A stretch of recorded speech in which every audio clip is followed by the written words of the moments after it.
joining on Facebook, if you're joining live, if you're joining the replay, I am so excited to tell you what we have going on today. All right. So I have so many, and Joel, you probably learned this about us, right? We have so many graduates. We have 682 graduates here from the Academy powered by Corner to Corner. And all of them have a business dream that they want to turn into a money-making reality. But all of them also need the information, the knowledge, the networks, the tools to grow those things. And so one thing, like it or not, that you need for a business is understanding money, understanding what is a CPA, how is that different than a bookkeeper, what does a tax professional even look like, and where do I even find these people? And so I'm so excited, guys, to introduce you to Joel. We connected a couple of weeks ago, I want to say, and he even educated me on a lot of things that I didn't know. So what our plan is today, Joel, is that we're going to have a conversation about what a CPA does. Do they need one? You're going to give us some tips, tricks, and information about how to know more about yourself, your business, and how that kind of correlates to CPA life. And then Joel has been so gracious to remind us that he will give us a link where you can submit questions. And each month, if he gets any questions, he'll send me the answers that we can share with our friends. So if you're watching this on live, I see a couple of you guys here. Hello, everybody.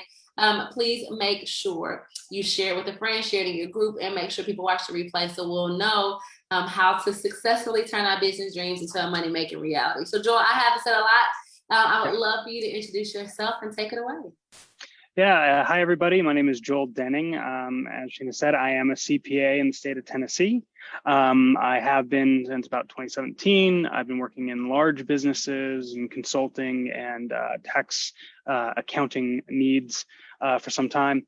And basically today I just want to kind of give an overview. As my accounting 101 professor said, accounting is the language of business. And so with all of your businesses, there are going to be nuances. I put together a brief kind of overview of some things that to keep in mind about what taxes you may be liable for as a business owner, and then as an individual. And then I've included links that will be helpful for you, hopefully. And then because all of your businesses and your dreams are unique, I understand that each situation will be unique, and I wanted to offer that ability to submit just a quick anonymous form if you want. I've given an option for you guys to include your name if you would like to get feedback. And from there, we can basically, try and guide you as a kind of a free service. I'm not trying to, start a business here or anything else like that, but I can refer you to folks that are knowledgeable specifically about your trades and industries as well. So if your business is food service, I know there's a good portion of folks dealing with that. There are plenty of folks in the area that might be able to partner with you, because that's what CPAs really try and do as their work, is they try and partner with their clients to help them achieve whatever business objectives they have. And so part of that is dealing with accounting and taxes. And I know that most of you are probably going to be yawning at least partway through on some of it. But if we can keep more money in your pocket and help keep things straight so that you can plan for the future, I think that's the goal of most accounting and tax objectives. So more money for you to grow and establish your business and dreams. Yes. Okay. So Joe, before we get into it, what is a CPA? Like, what does CPA stand for? Yeah. CPA is a certified public accountant. It's a professional license that is governed by each individual state. So there are slightly different requirements depending on where you're at. If you have any folks that have moved out of state or in Kentucky, Alabama, those kind of things, each state will have its own rules. Certified public accountants are required by the state to have a certain knowledge set and maintain that knowledge set so that they can better serve their clients and the folks that are coming to them for advice. There's also an ethical standard required of it. So when you go to a CPA, they're bound by specific ethical standards to ensure that they're trying to keep you as compliant with the law and the accounting as required. So CPAs should be a reliable resource for any business owner to confer with and seek out advice. And it's a lot more broad than most people. It's not just doing the bookkeeping. It's truly strategic thinking about your business and minimizing undue cost or risk. Yes, I see Miss Swims and Miss Ross and all people have joined in and hopped on. Hi, ladies. And if you guys have questions, please feel free to drop them in the chat. I'm multitasking here. So a CPA, we define what it is. And if someone says, like, do I need a CPA? Let's say I started my business in the last 6 to 12 months, right? When do I know is the right time for me to start thinking about getting a CPA? Yeah, so it depends is the basic accounting answer. It depends on the growth that you've had. It depends on the compliance burden and the availability that you have. If you're unfamiliar or unsure about that, I want you to reach out in the link that is going to be provided. If you're a new business owner starting out, the way to minimize costs is take some free help when you can. So that's what I want to be here for. So without knowing too much about your business, if you're scaling and you're growing a lot more quickly than you think you can handle yourself, that is definitely a time to reach out. If you're having trouble securing financing, right, you can talk to professional financial advisors or CPAs in determining how to get to that next level, because I know capital and access to capital sometimes prevents people from expanding or realizing and then going after their goals as a new business owner. So those challenges that arise, if you have a challenge that you meet with your business and you're not sure maybe the best next steps, that's usually when you can go out and reach out to a CPA. Please use any free resources available. Use the link that's going to be posted after this, because if you're going directly to a CPA, there's no such thing as a free lunch. They're going to charge some fees necessarily, but I'll try and leverage some of my connections, get some professional advisors in there from my consulting background, and see if we can get a team together available to corner folks, and make sure that you guys aren't unnecessarily engaging CPAs with work that maybe you're not in the best situation for. So long way to say it depends. No, it depends. I used to be a lawyer, so that is an acceptable answer to me, because all lawyers are gonna say the same thing, right? It depends. So we know what a CPA is. Can you give us in what you would tell a third grader? What does a CPA do? Okay, so there's a variety of services offered. Myself as a tax professional, a tax CPA will be doing things like preparing your tax return, helping validate your tax deductions. And so what that means is that when you get engaged with a CPA to do your taxes, they're going to ask you for receipts. They're going to ask you for expenses. And all that means is whatever it takes to, say, run your business, those need to be ordinary and necessary to your business, and the CPA is going to confirm that for you and interpret the tax law. So basically, your job is to just help grow your business. Our CPA's job is to help interpret that and then make sure that it's applied correctly in accordance with the law. So you just don't have to think about all the technical, boring things. A CPA is kind of going to do that, and that's why we kind of get a bad rap as being the most bland group of folks. That's not true, Joel. I've talked to you on the phone plenty of times. You are not bland. You're fun. Thank you. All right, so I want to give you 2 rapid fire questions, and then we can transition into the PowerPoint you have. And as my people who are watching, I see Jessica Marcy also jumped on. Hi, everybody. Good to see all of you watching live. If you're watching a replay, which most of our alumni do, because right now they're at work, but they watch the replay, and we also send them this link via email, so they'll get it multiple different ways. But true or false, if they have QuickBooks, do they, or this may be yes or no, if they have QuickBooks, do they still need a CPA? Possibly. Yeah, depends. Again, if you have QuickBooks, it's a great accounting software. It's something that you can track your business expenses. You can link it to your credit cards. You can do all the things that you need. So it's a good foundation for tracking your business and understanding that. It can never hurt to have somebody review and make sure that you're maximizing your opportunities. But if you have QuickBooks and you're able to manage that appropriately, without it causing undue stress or taking away from growing your business, you probably won't need a CPA.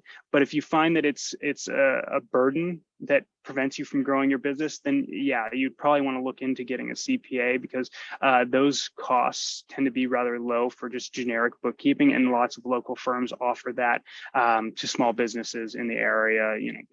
LBMC down in Brentwood is the largest public accounting firm. I've heard good things about their small business group. So.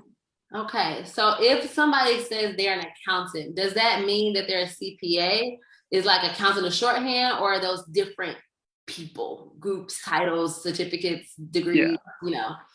Yeah. So, and not all CPAs are required to have a certain level of accounting knowledge. They don't all necessarily have to be accountants. So we have a lot of attorneys that are CPAs actually in our industry, but not all accountants are CPAs. So what that means is that they maybe haven't passed what's the accreditation exam, the CPA exam, which is a 4-part test.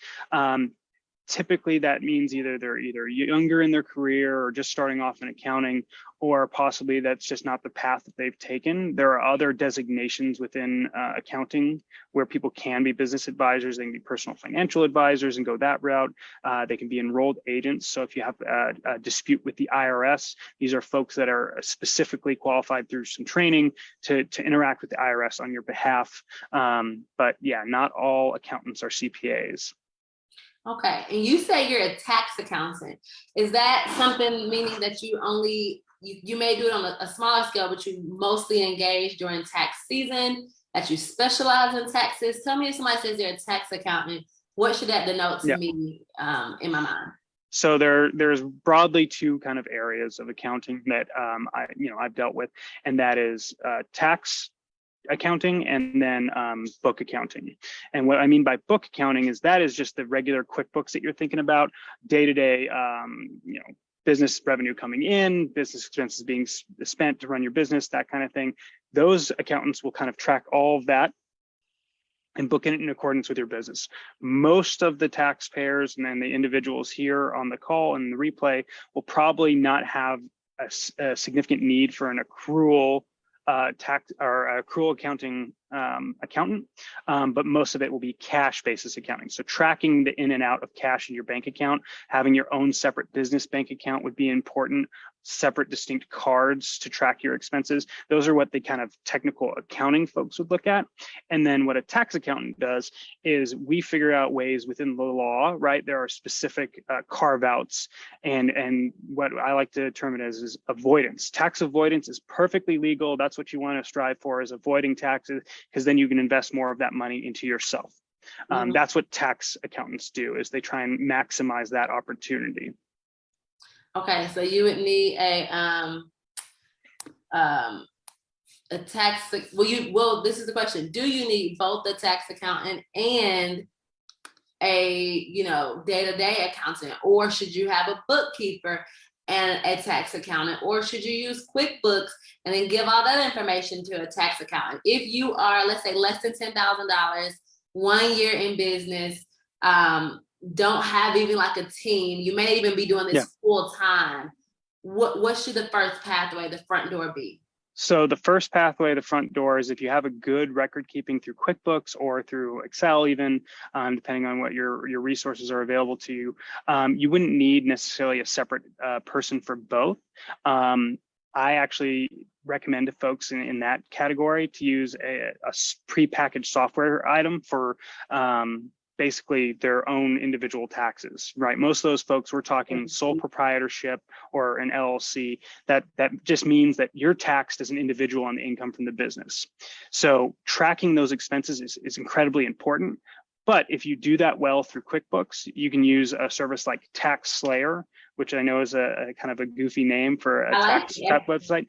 It's much easier than some of the integrations with, say, TurboTax. TurboTax is kind of designed to have a higher level of knowledge. Tax Slayer is very, very basic, minimalist. It helps you kind of take all those expenses and those business items and puts them into this proper schedule on their tax return.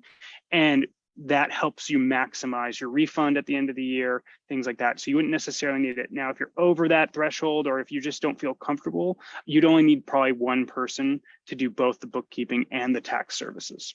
Okay. I think you've answered all the preliminary questions, the things I know that at the top of their heads, and some questions people ask me like in the whisper.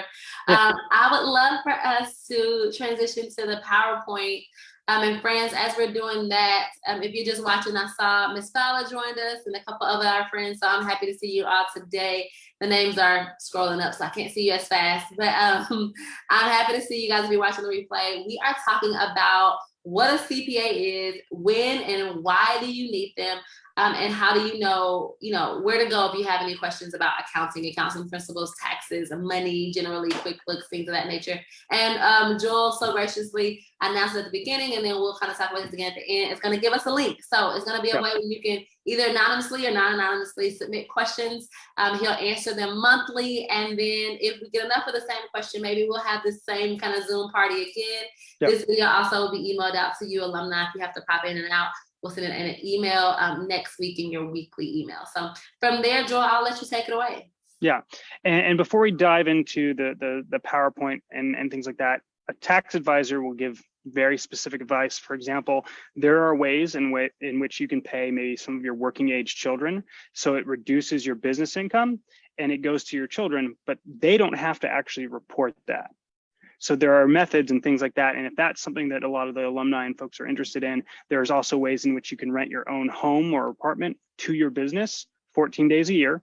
Okay. And you don't have to report that income on your personal taxes because there's an exemption there. And it's a business deduction for your business. Okay. So you essentially get to rent to yourself, your home. Things like that are what tax advisors do. They find opportunities within the tax code to lessen your tax liability. So what we're going to go into now is just kind of a broad business overview, business deductions versus expenses, and then we'll open it up again for more questions. Okay, let's do it.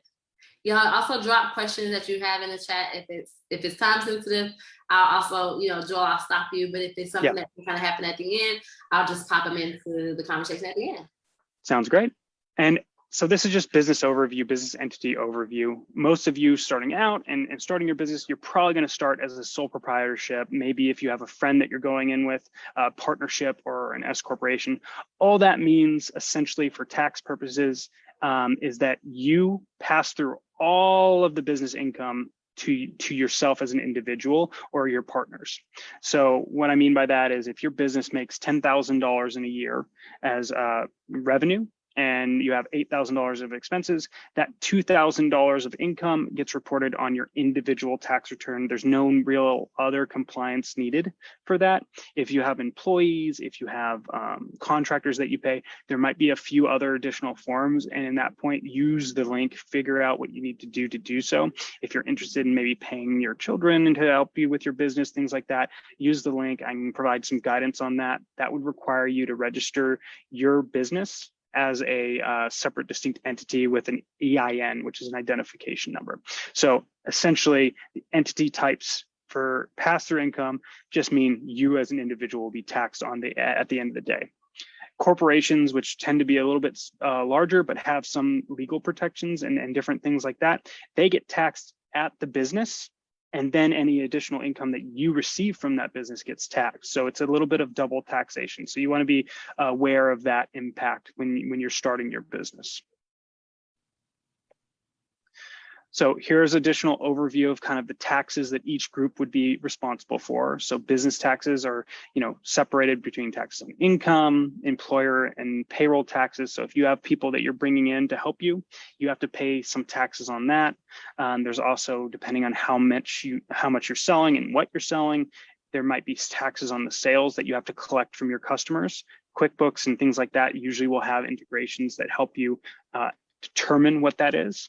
There's also property taxes. So in Davidson, for example, there are property taxes that you'd have to pay on the business property from the business. So that would be a valid business expense there. And then there's also business license taxes, things like that, that depends on what city or county you're in.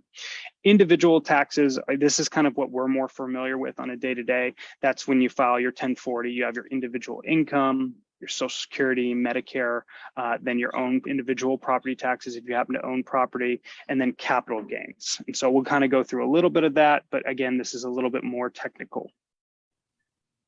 As you can see here, I've kind of explained these, and these will be open for you to review. And then I've set links so you can find individual items for the federal side of things.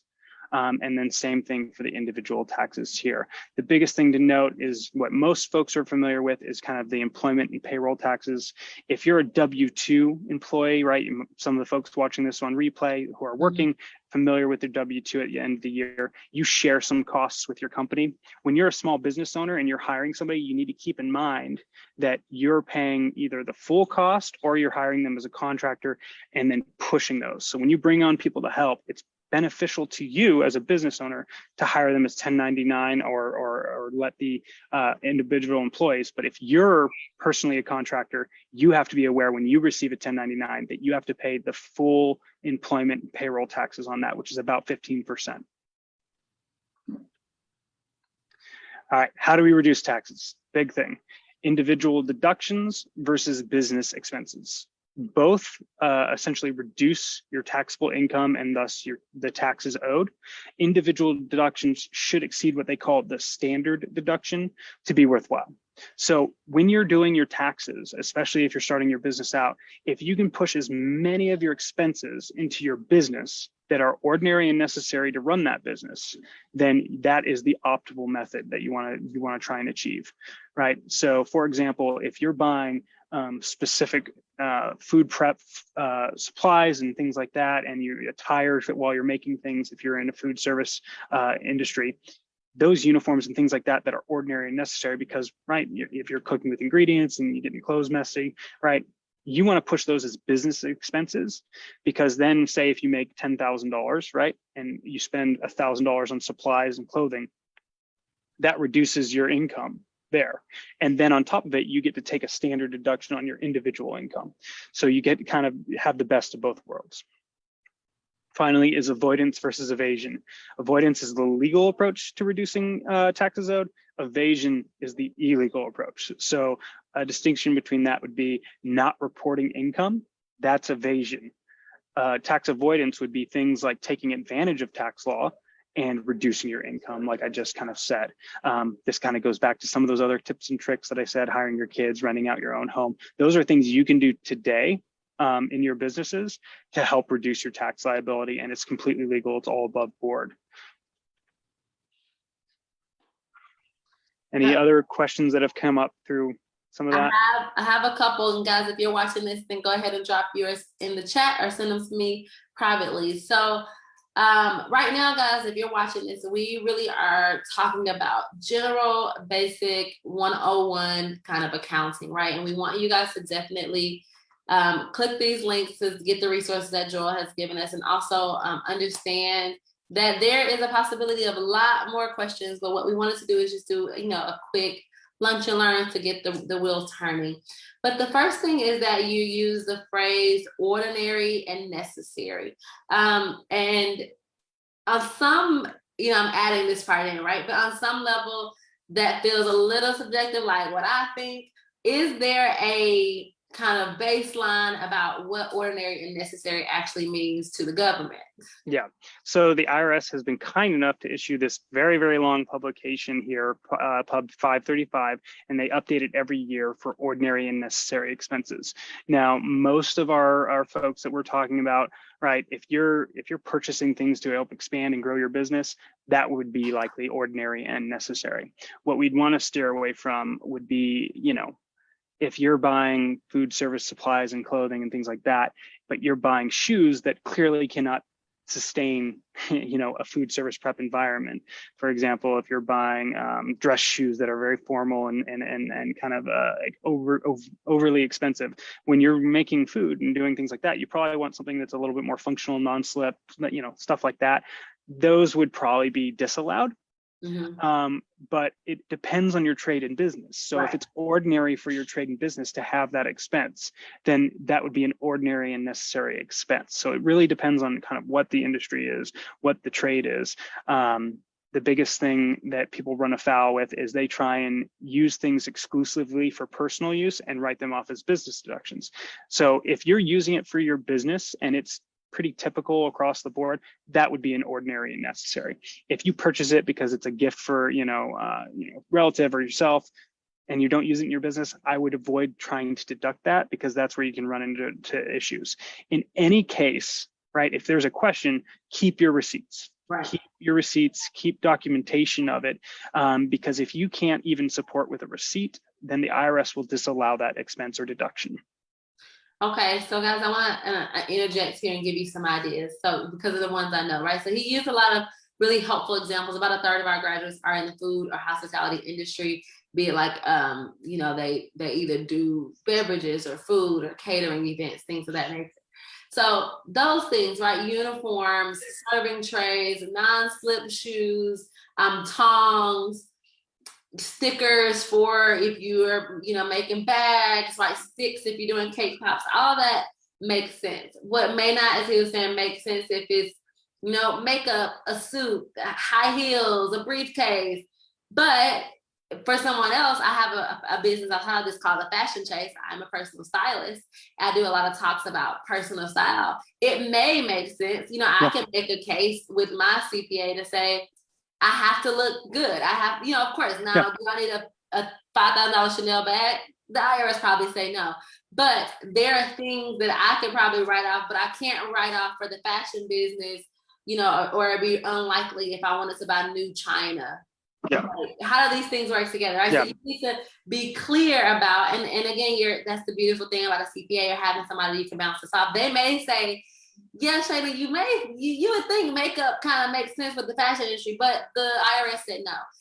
But at least I can make a good case for that. If you can't make a case on how you need this or it's ordinary in the course of business in your industry to grow your business, and it's a strong possibility that it's not ordinary and necessary, and therefore it won't be able to be used in your business. Does that sound about right, Joel? Yep, that's hits the nail on the head, and it's a little bit of discretion, right? If I don't want to disparage anybody who's getting a tire for business meetings, if you're going for investment meetings and things like that, as long as it's reasonable, typically you can have that conversation with your tax advisor if you choose to get one. Or again, please feel free, that top link there, if you're saying, hey, this is what's the situation, this is what I'm using it for from a business perspective, I can do a little bit of research for you guys for free, just as a courtesy to you guys to help you guys. Yes, well, thank you, Joel. I mean, some people, like, we have a van at Corner to Corner. I know Marcia has a van for, she has a photo booth business, right? Those will make a little bit more sense versus maybe you're for the Corner to Corner. I may drive my car lots of places, and Will drives his car lots of places. So the question it'll be iffy if your personal car that you do use for work can replace a tire, and that may be something that you then want to pose to a professional, and they may be able to say, you use it for your personal, more than work is not counted, or this is a car that you may own, but you only use it for work expenses. Like my godfather has two cars, one that is a nicer car that he uses on the weekends, and one that's kind of an old beat down car he uses for work. Then they may be able to make a case that way, right? So that's why you always want to know, ask, and have some documentation. And if you guys do use your personal vehicles, track your mileage. Okay. That's good. Track your mileage, because even if it is used as a mixed combination, if you can prove out, hey, my mileage makes up 50% of the vehicle, not only do you get a mileage rate, but you can also try and push in other maintenance, insurance, things like that into a business deduction category, because you can prorate for certain things. A big one also would be the home office deduction, right? Your home, if you have a room that is exclusively for your business, maybe you're using it as a workshop to keep track of everything as your business, you can actually deduct a portion of your utilities. So if you're paying for electric, paying for phone, paying for internet, and a portion of your house is used to support your business exclusively, say you're using the guest bedroom or a corner of the living room, you can take that square footage and say this is exclusive business usage and deduct some of those expenses to help reduce your costs. Yes, I see it. Hey, I'm Miss Lula Baby, who's joining, and a couple other people popped on while you were talking. If you're watching the replay, guys, I hope you watched it from the beginning, because I've learned a lot about the basics of what a CPA is. When do you know it's time to kind of get one in the making, and what kinds of things you should be thinking about from day one when you are starting the conversation about starting a business, opening a business bank account, QuickBooks, the whole nine. And we do a lot of these monthly lunch and learns, and so we've done one about EIN numbers, we've done one about business bank accounts, and so there's lots of things for you to look back on if you're have any questions about what those things are. We send these out. We have them on our YouTube, but we also send these out in our weekly emails. Another question, and guys, if you have any more, I only have two more, so don't let Joel leave without asking the questions. And he has already given us almost 40 minutes of his time, which we appreciate. Yeah, and I got more time, so just keep them going. Yeah, so you talked about paying your kids. Can Yep. you say more about that? I think that kind of perked some ears, but I don't have any answers. So yeah, can you say more about that? So I actually helped a friend of mine who they run a woodworking business kind of out of the garage, and they have two young boys that help clean up the shop and do things like that. And there's actually a carve out for dependent children. So these kids have to be yours and they have to be your dependents. And essentially what you can pay is up to a specific threshold. I don't have them off the top of my head, but if they're doing bona fide work for your business and you can track what you're paying them, you can deduct from your business income the payments to them. Now, as dependents, there's a bunch of individual tax exemptions for like family businesses. So if you're paying your children, and I'm happy to put together kind of a point-by-point slideshow later on, if you guys want to point this as a resource, what you need to do to verify these things, because these are things you can do for 2022. If you're trying to do it for 2021, it's already too late, but you can still pay your kids for 2022. And so that becomes a valid business deduction for them or for yourself. Then your kids, because of the carve outs there, they don't have to actually report or pay taxes on it.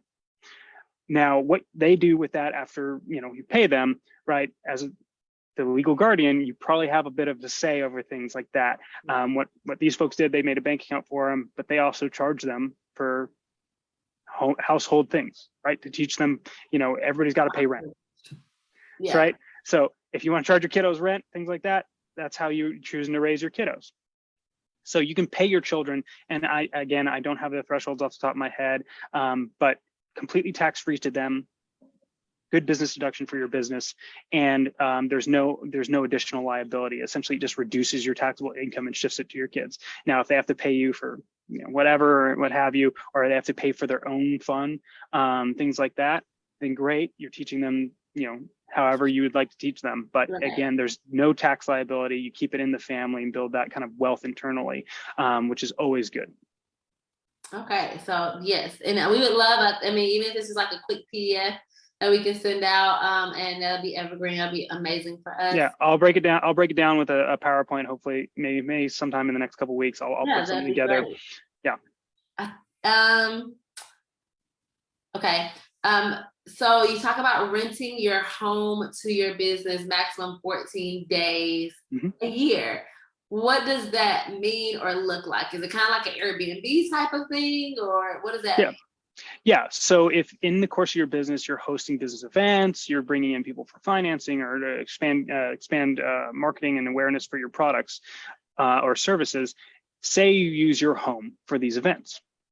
All right. If you're going to use an event space somewhere else, right, you would probably have to pay some type of fee to use the room. Yeah. So under the IRS rules, anybody, regardless, can rent their primary residence for 14 days a year without having to report any taxable income on it.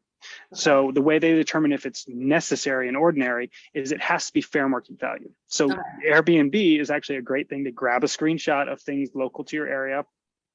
Or if you actually routinely rent space, you can charge, your business can charge expense the amount that it would be to rent that space at fair market value for using your home. So if you use your home for a day for your business and say it's $200 for a day rental of Airbnb or a hotel room or what have you, that $200 becomes a valid business expense for your business.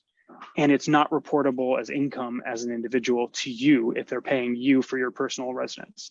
So all that is just a carve out within individual taxes. It is less to do with the business side of things, but anybody in the US can do so. Keep in mind, if you're renting your property and there's some sublease agreement or subletting, things like that, or short-term rental rules against that, you just have to be aware of that. But in terms of taxes, there's absolutely no liability or risk associated with a fair market value rent to your of your property to your business. And then you can charge, basically your bit is, well, this is the question. So is it like your business account would be paying your personal account and then you're writing that off as a business expense? Yeah, your business account, say if it's $200 and you do it for, once or twice a month for the entire year. So say you have at the end of the year, $200 per rental, that's $2,800. That's a business expense that your business can take, $2,800 right off the board. And then it just goes right into your personal account. And so it reduces your taxable income. That $2,800 from the personal side, because a lot of people get confused. Oh, it's my business, I'm a sole proprietorship. Think of them kind of as separate entities that just feed into your own personal financial situation. So yes, you're taking away from here to give back here. So it kind of feels like you just hold on to the same money, but you've eliminated the tax on that money. So there's no tax on your side as an individual, and you get to reduce your business income by that amount. And so say that $2,800 at a 15% tax rate, you've just saved whatever that turns out to be. Yeah. Okay, great. So that reminds me, if you are a photographer and people come to your home and you're doing photography there, which actually one of our staff members just did that, 14 days, he get his business, we're going to call it business, can pay personal, and it's a deduction on the business part. You don't have to claim it on your taxes on the personal part, as long as you stay within the window. Now, if you do it 15, 19, 20, right, you're kind of throwing off the math there a little bit. So I want to make sure that it's not just saying in perpetuity, we're saying based on the 14 days that the government is giving you per year. And it's 14 per calendar year. So if you happen to have a really seasonal business that does like December and January, right? Some photographers, something like that. Yeah, exactly. So it can be the end of December into the beginning of January, and those 14 days can be right next to each other, but they cannot be over 14 days in a calendar year period. You do not want to exceed that, because then it captures in all of those initial 14 days when you hit 15. So you really do not want to go over 14. Only 14 days, friends, 14 days, 2 full weeks. And that'll be great. Like, so if you're a photographer, try to get outside and free things when it's warm. But if you're doing holiday pictures and it's really cold, rent out your house for a day, jam pack your schedule for 14 days. I mean, like 18 hours a day, you're taking pictures for 14 days, right? Knocking it out, being able to really rent your house out while it's really cold. And then you can do other things for free if you can afford it, or if you have to pay for it, obviously you can still make it a business expense. So it all kind of works together there. If this is why, and going back to some of our other lunch and learns that Jaren, who's also a staff member here, does, why it's important to have a business account so you can have that separation, why it's important for you to have good records and receipts, and why it's important for you to have QuickBooks. So when in December, you're looking back at January, you can't be like, what day did I rent out my house again? It was around my birthday. It was like, you need to know for sure what's happening and what's going on. So that was a really cool one I had actually never heard about. And let's see. The business car had a lot of conversation, right? Can you get a car for your business? Does it have to be like a G-Wagon or something that's super heavy? I know somebody told me something about like had to be like, I don't know, 2 tons or something like that. Any ideas? I know that was a random question on top of your head, but any ideas of kind of what that conversation or how people should start thinking about that? Yeah, so business vehicles have a lot of different nuance to them. So the reason why it's heavier is that there's a gross vehicle weight there, and that gross vehicle weight has a preferential treatment from deduction standpoint. That's why the larger, heavier vehicles are beneficial. But if you don't need that and you need a smaller, more fuel efficient vehicle, things like that, you can still justify those as business expenses if it truly is used exclusively for business. The issue with a business vehicle is people will, oh, my personal's broken down, and now I got to use the business vehicle. If that happens once in a while, fine, that's okay. But if it creeps over to, you're functionally using this as a personal vehicle that you do some business in, then it gets a little bit more hairy. But yeah, you can totally, get a more fuel efficient vehicle, or a vehicle that fits the specifications of what you're doing, right? If you're baking cakes and the cake is, of a certain size, or it needs to be refrigerated, or, what have you, a specialty vehicle is going to be, it's going to be required for your business. So in that case, a business vehicle totally makes sense. But yeah, the business vehicle things, just make sure that it's used for business use, and then it's ordinary and necessary in the course of business. Vehicles have some nuance where they're a bit bigger, but yeah, it's a thing. And it doesn't have to be a new vehicle. It doesn't have to be something that you have to, you know, break the bank on. If you find a used vehicle, it's a great deal. You can still use that in the insurance, the maintenance, the mileage. If it's used exclusively for business, right, you can look at that and use those things. One reason why the mileage rate exists, though, is it's supposed to offset those expenses of fuel and maintenance and things like that. So you can either take that mileage number, or you can use your actual expenses, whichever's more beneficial to your business. So that's another reason why you should track your mileage, because if you have an exclusive business vehicle, you can use your mileage, or you can use your actual expenses. Typically, the IRS will allow you to do one of those options, but you definitely don't want to just say, hey, I have this mileage at 53 cents a mile that the IRS is allowing me to deduct, and then also take your gas, because that's what that mileage amount is supposed to include. So don't double deduct when you get a business vehicle. So pick one, the one that's best for you. So if gas is really high, you may want to go expenses versus mileage, versus if gas is 10 cents. If we go back to the, I don't know, 1900s, I just made that up. And it's 10 cents, and then maybe you should probably go your mileage instead of, you know, your gas and things like that. So those are things to think about if you have a business vehicle. I think the last question here, Joel, and we'll wrap it up. And I'm so excited about this conversation because our community loves knowledge, and it's not as easily explained. It's like, get a tax professional, let them do it, and like walk away, right? But we've seen so many times, particularly in Black culture, we're thinking about like hip hop artists, you're thinking of MC Hammer, right? It was a perfect storm of things, but one thing being they didn't understand what the CPA was doing. The accountant was kind of taking some liberties that may not have been approved if the artist or whomever understood what was happening. And then knowledge is power too. So we want to make sure that even if you do have a team and have a staff, and you trust your CPA, that trust is being able to be verified, and that y'all are on the same page, y'all speak the same language, have the same conversation. So we're very excited. And hey, Millette and everybody who's joining right now, we're very excited about this conversation. The last question I ask before I'll let you go, or we'll kind of talk next steps, is about the food industry. As I said, about a third of our graduates are in the hospitality industry. Off the top of your head, is there 2 or 3 general, like, common practices, good practices that you would say that you're either best clients or people that you know, or things you would generally recommend that people in that space be sure to do? Yeah, and this kind of goes broadly for all businesses. Be organized, right? Yeah.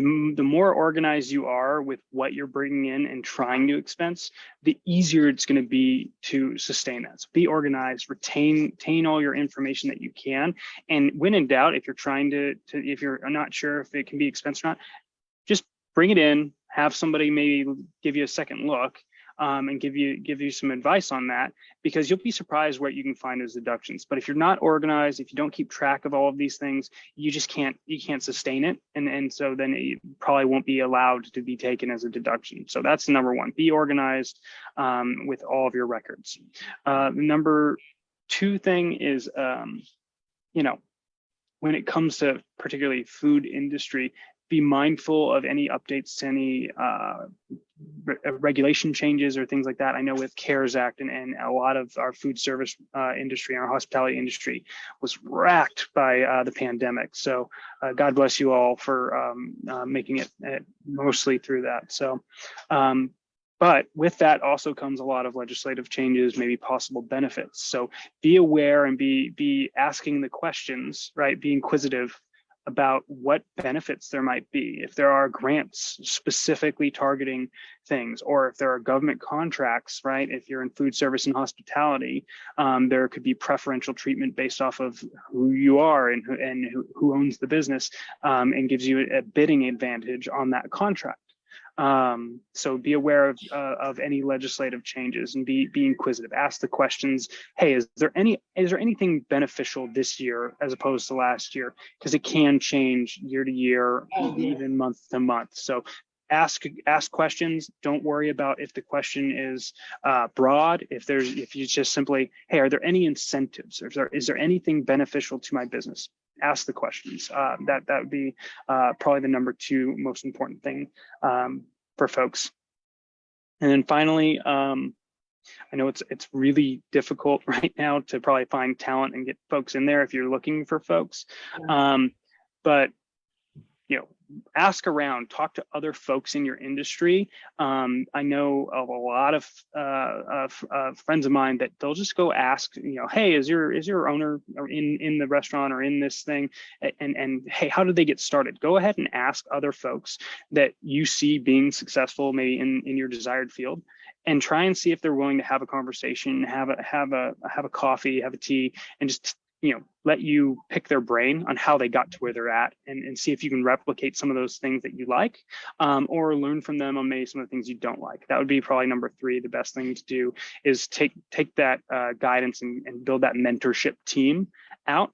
And if you don't know the person, it doesn't matter. Go ask. The worst they're going to say is no. But occasionally and more often than not, you'll find that somebody will be like, yeah, sure, I'll spare 20 minutes to help somebody launch this. Just go ask, get out there, beat the pavement, find somebody that you want to be like, and just talk to them. And if they're not going to talk to you, find somebody else in the industry, because there's going to be somebody else. We love it. We love it. Well, guys, I really liked your first, Joel, I really liked your first recommendation. And I want to show an example, right? So hold on one second. So like being organized. So guys, we always like to do takeaways and everything that we do at Corner to Corner. So the first thing, we will have a QuickBooks class, but get QuickBooks. And if you buy, let's say you take somebody to coffee to talk about work, or you buy a notebook or anything like that, right? You're going to take a picture of that receipt, put it in your QuickBooks in the right folder, but then you're going to get like a folder like this and have 12 dividers every month. Throw the receipts, the actual physical receipt, in the folder labeled January. So you have it digitally. You also have the physical receipt if something happens or you can't find it, or technology is technologying and it's hard to find. And then in the same notebook, you can have every document you need, right? Your LLC paperwork, your filings, your permits, any contracts that you may have. Like, just get one folder, one big maybe folder, and put all the papers, and then a little things you buy at school, the zippers. Get 12 of those, put the receipts in, especially if you're just starting out. This is not the method we have at Corner to Corner, because it's not as sophisticated as it can get, but it really is the basics of how you want to just start practicing organization and start practicing having everything housed in one way. And then when you find a tax professional, they'll give you tips and tricks about better ways to do it, how to tighten it up, what they need, how long to keep it, right? But if you have nothing to start with, it's a little bit more challenging. But if you go in and say, hey, I got this big notebook, I have every receipt defined by month, I got all these same receipts on my QuickBooks, and here are all the papers that anytime somebody emails me something, I either put it in this folder or I print it off. That's a great way to really start having a fuller conversation about how your business can, as we say, have some tax benefits, some tax avoidance, meaning understanding how to utilize the tax to your benefit. And then your CPA will get a better vision about what's actually happening in your business. They can say, oh, you have kids? Well, let me tell you this. Oh, you have a home? Well, let me tell you that. But if you just kind of go in and say, here you go, okay, bye, they're not going to even know where to begin. What are your thoughts on that, Joel? Yeah, perfect. And also, if you're organized and you do use some professionals, the more organized you are, the less time they're going to spend, and likely the less they're going to charge you. Mm-hmm. So by being organized, you're actually going to save yourself some money just on the back end when they're doing these things, right? The worst is if you're not organized, you come in with just a box filled with muddled receipts for multiple years. That person's going to look at that and be like, well, I'm going to spend so much more time on this. I have to charge additional fees to justify that usage of time. But if you're organized, right, you're going to get a better deal with these folks, because they're going to see, okay, this person's really motivated. They really got it together. And so, we'll make sure we don't, get them on fees, right? We want to make sure that they're coming back because clearly they know what they're doing. This is going to be a repeat client for us. Their professionalism shows that we really want to invest in them as a business partner. Yeah. Okay. I'm loving that. All right. So our next step, I just want to make sure. Okay. Great information. All right. I just want to make sure that was all the questions we had. Thank you, everybody who's saying great information and enjoying it. This is awesome. Anything else? Joel gave us a link. I will drop the link in the chat after it goes live. I also will send it via email, or Jaron will send it via email to our alumni, and we'll put it in the alumni group. So you guys will have 15 ways for Sunday to reach us if you have any questions about this. But any last thoughts, Joel, before we let you go? No, thank you guys all for your time. For those of you watching live, thank you for taking your lunch break with us. For those of you watching on the replay, please reach out with the link. I'm sorry we missed you, but congratulations to you all for taking the next steps on building your business and dreams. If I can be of any help to you guys, please feel free to use the link. Reach out to Corner to Corner and they'll be in touch with me.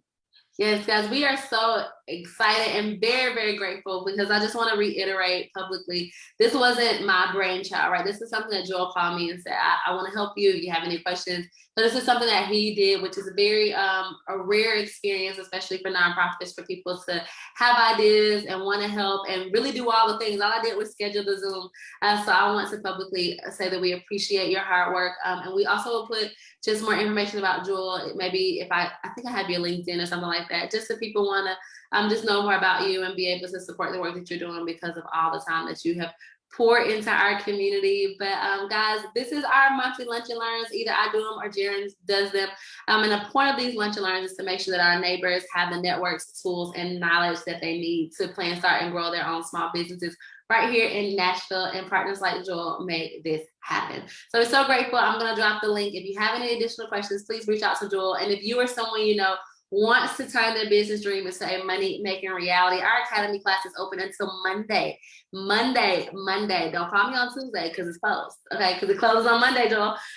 So please, friends, if you're watching this or if you're watching the replay, if you get the link, please make sure you're sharing this because we only have a couple more days to make sure our community has what they need to be able to flourish on their own terms. And until next time, guys, I will talk to you later. So appreciative that you're tuned in today. And, we're going to be out, Joe. I'm going to figure out how to stop this live stream. And we're going to see y'all next time. Bye, friends.